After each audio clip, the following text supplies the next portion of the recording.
Uric acid കൂടിയാൽ ഉടനെ തന്നെ ചികിത്സിക്കണോ? നിരവധി ആളുകൾക്ക് രക്തത്തിലെ യൂറിക് ആസിഡിന്റെ അളവ് 7 മില്ലിഗ്രാമിൽ കൂടുതലായിരിക്കും. എന്നാൽ ഇവർക്ക് കാര്യമായ ആരോഗ്യ പ്രശ്നങ്ങളൊന്നും ഉണ്ടായിരിക്കുകയുമില്ല. ഇങ്ങനെയുള്ളവരുടെ ചികിത്സ സംബന്ധിച്ചാണ് ഏറ്റവും അവ്യക്തത ഉള്ളത്. ഉയർന്ന യൂറിക് ആസിഡിന്റെ ചികിത്സയ്ക്ക് ഉപയോഗിക്കുന്ന പല മരുന്നുകളും പാർശ്വഫലങ്ങൾ ഉണ്ടാക്കുമെന്നതിനാൽ മരുന്നുകളുടെ അമിത ഉപയോഗവും നിയന്ത്രിക്കണം.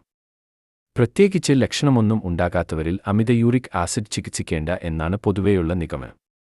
എന്നാൽ യൂറിക് ആസിഡിന്റെ അളവ് വളരെ കൂടുതലാണെങ്കിൽ, അതായത് 12 മില്ലിഗ്രാമിൽ കൂടുതൽ, പ്രത്യേകിച്ച് ആരോഗ്യ പ്രശ്നങ്ങൾ ഇല്ലെങ്കിൽ പോലും ചികിത്സിക്കേണ്ടി വരുന്നു. കൂടാതെ നേരത്തെ ഗൗട്ടിന്റെ പ്രശ്നങ്ങൾ ഉണ്ടായവർക്കും വൃക്കയിൽ കല്ലിന്റെ പ്രശ്നങ്ങൾ ഉള്ളവർക്കും യൂറിക് ആസിഡ് 7 മില്ലിഗ്രാമിൽ കൂടുതലാണെങ്കിൽ ചികിത്സ വേണം. പെട്ടെന്ന് യൂറിക് ആസിഡിന്റെ അളവ് കൂടാൻ ഇടയുള്ള അർബുദ രോഗികൾക്കും പ്രത്യേകിച്ച് അർബുദ ചികിത്സയുടെ മുന്നോടിയായി യൂറിക് ആസിഡ് കുറയ്ക്കുവാനുള്ള മരുന്നുകൾ നൽകാറുണ്ട്.